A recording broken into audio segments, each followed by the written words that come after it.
E aí pessoal, sejam bem-vindos aí a mais um vídeo, dando continuação aí ao nosso último vídeo falando sobre HTML. Hoje a gente vai dar uma continuada, a gente vai falar sobre integração do HTML com o JavaScript. E agora o nosso objetivo é terminar o vídeo pelo menos com uma página funcional aí de um input de texto. Como a gente viu, a gente tem o comando input, né? O comando input ele pode ser de vários tipos. Eu vou colocar aqui um type text. E agora, quando a gente executar, a gente vai ter aqui o input de texto. Nós temos também aqui um botão. O botão ele funciona da seguinte maneira: nós podemos escrever aqui alguma coisa e ele vai aparecer essa coisa escrita aqui como um botão para a gente clicar, que a princípio não vai fazer nada. Então eu vou colocar apenas como confirmar para quando a gente tiver o nosso site funcional, né? Agora, mostrar mais ou menos como é que funciona a integração do JavaScript com o nosso HTML, né? Vou colocar aqui um script /script, né? E aqui eu vou fazer o seguinte: eu vou declarar uma variável input e eu vou dizer que input recebe o valor do seguinte: document.getElementById, e eu vou ter que dar um ID para o nosso input, né? Eu vou chamar ele de input. Assim, eu posso escrever aqui input, e agora com esse comando aqui, selecione elemento por ID, a nossa variável input vai receber o valor disso aqui tudo, né? Input, type text, enfim. No caso, document no JavaScript significa o nosso documento HTML, né? Então eu vou dar um console.log para a gente ver se funcionou. Console.log input. Vamos ver aqui. Vamos inspecionar. No console aqui, ele retornou o input completo. Veja que ele retornou o comando HTML mesmo. Se a gente pôr até o mouse aqui em cima, o navegador mostra pra gente ali no outro canto da página o input. Deixa eu só ver se a câmera não tá aqui, ó. Tenho certeza que a webcam tá mostrando, ó. A webcam não tá tampando, né? Temos aqui, ó, input, type text, id input. Se a gente passar o mouse aqui, ele mostra lá, ó, input, hashtag input. No caso, hashtag é por causa do id, né? Então, beleza. Agora a gente consegue selecionar, puxar do nosso HTML um elemento. Mas, digamos que eu quero o valor desse input, eu teria que utilizar value, certo? Value. Obviamente, se eu executar agora e abrir o nosso console, ele não vai retornar nada, né? Porque o input está sem valor. Então a gente precisa que esse console.log só seja executado quando eu tiver escrito algo no input. Ou seja, eu vou retirar esse console.log, vou declarar uma função, como a gente já viu em aulas passadas, e eu vou dizer que essa função é retorna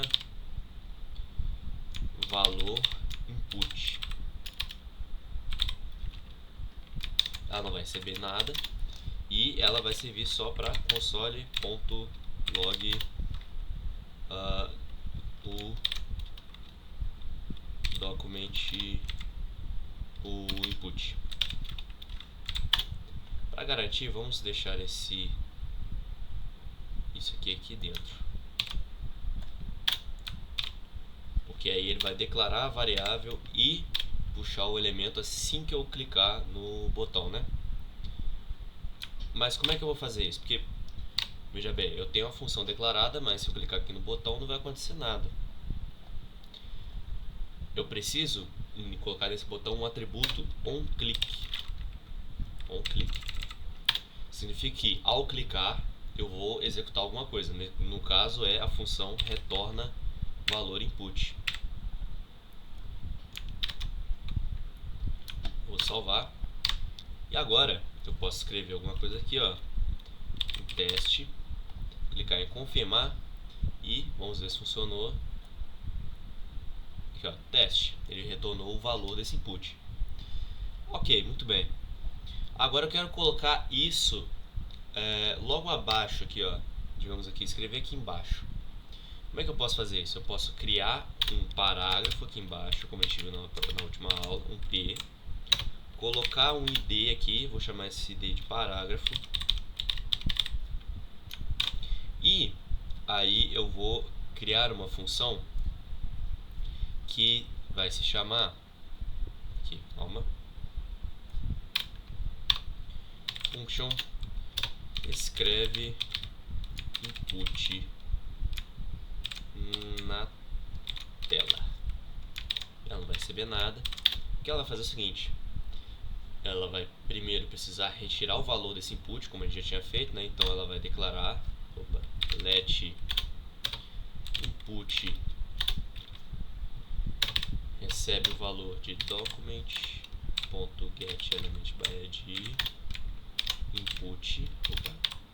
Lembrando que o ID que você passa é em string, né? É com as aspas, atenção a isso. Input.value. Value.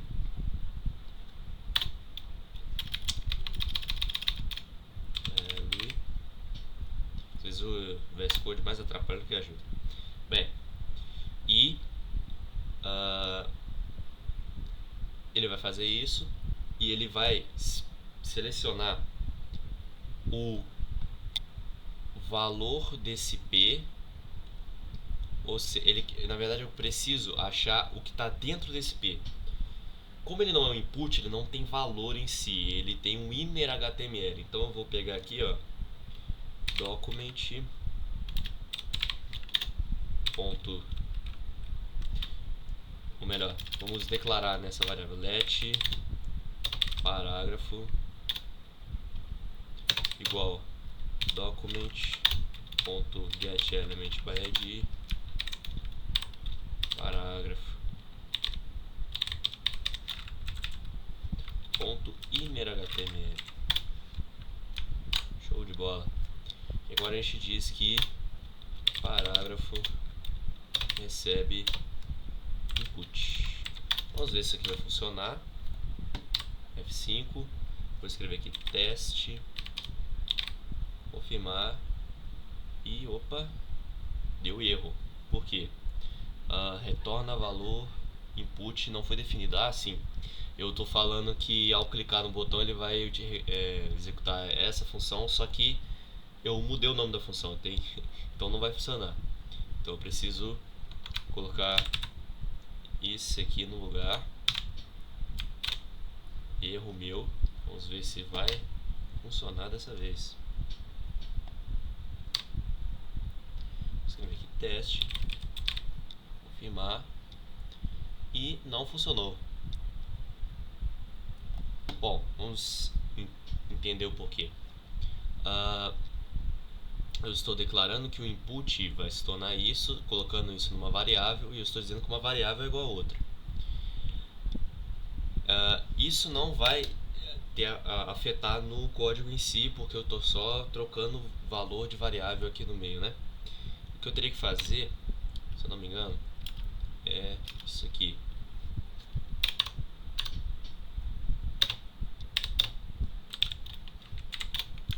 Vamos ver se dessa maneira vai funcionar. Aqui, agora sim. Veja aqui o que aconteceu aqui no código, né?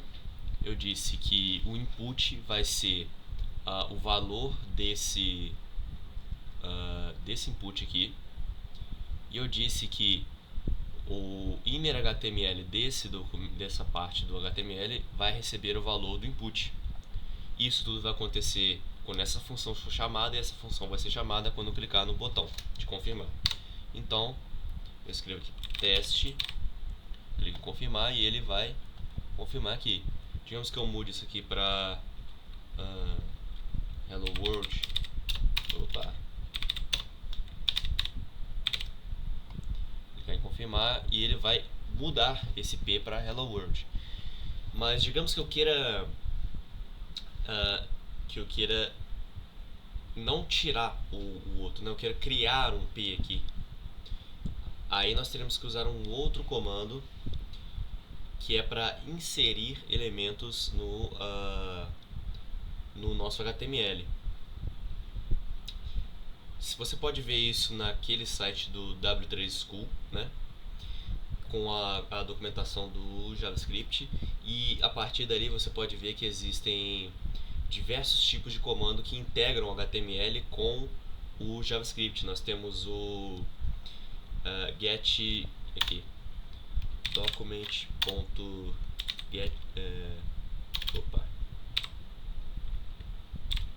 o query selector. Query selector é para selecionar a partir do tipo de elemento. Então, por exemplo, poderia selecionar a partir de button, né? Poderia utilizar o query selector all, ele vai selecionar todos daquele tipo, e por aí vai. Qual comando você vai utilizar em que momento depende muito do código que você está querendo utilizar, né? Eu vou mostrar aqui um código para vocês, para dar um exemplo de como é um site com diversas integrações entre HTML, JavaScript e CSS.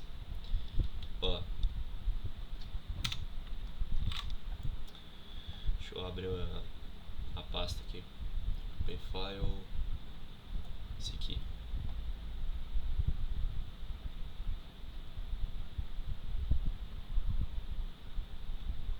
Não. Open Folder, perdão.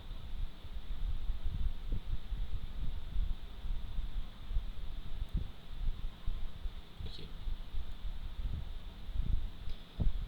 Ok. Aqui nessa página, a gente pode ver que temos vários links com o href que a gente mostrou na última aula. A gente tem um elemento aqui que é class, é de classe. Ele é um pouco diferente do ID. A classe serve, o ID ele é único para cada elemento. Então, por exemplo, se eu tenho um ID, por exemplo, aqui ID início, eu não posso dar esse mesmo ID início para outro elemento no meu código. A classe ela pode se repetir. Você tem, por exemplo, a classe navlink aqui. E essa classe navlink ela se repete. Nós temos você pode ver que o meu código HTML está limpo, ou seja, só tem HTML aqui. E o JavaScript, por exemplo, ele está dentro de script aqui, ó, app.js. O style ele está dentro da pasta style, que é o CSS, que a gente vai falar um pouco sobre ele depois. E é assim que funciona a integração de todos esses elementos num projeto real. Aqui, ó, vou dar um F5 para vocês verem como ele é. Ele fica mais ou menos assim, ó. Você tem um cabeçalho aqui, em que você tem vários links. Isso aqui são links que foram estilizados a partir de CSS, então parecem botões, mas são links. E a partir deles, eles te levam de uma página para outra. Veja que no código aqui, ó, pages, eu tenho várias páginas aqui. O index é só a página inicial. Então eu vou clicando, né, a partir deles, e eu posso inserir textos aqui, ó. Pedro, um CPF qualquer, um número qualquer, clicar em salvar, e ele coloca aqui embaixo. É basicamente o que a gente tinha feito nessa aula, só que de um jeito mais avançado, utilizando CSS, utilizando conceitos mais avançados, né? E utilizando conceitos de classe, que é classe e objeto, que são outras coisas que a gente vai abordar nesse canal. Enfim, o vídeo de hoje vai terminar por aqui, vai ficar por aqui, e nos próximos vídeos a gente vai falar um pouco sobre CSS e um pouquinho sobre conceitos mais complicadinhos aí do JavaScript, como por exemplo a classe. E a gente por aí vai estar fechando o nosso conteúdo básico. Então, se vocês tiverem algum tipo de dúvida, alguma coisa que que vocês queiram saber que a gente conte mais sobre, vocês deixem aí nos comentários que a gente pode pesquisar e fazer vídeos sobre, beleza? Então, por hoje é só e até o próximo.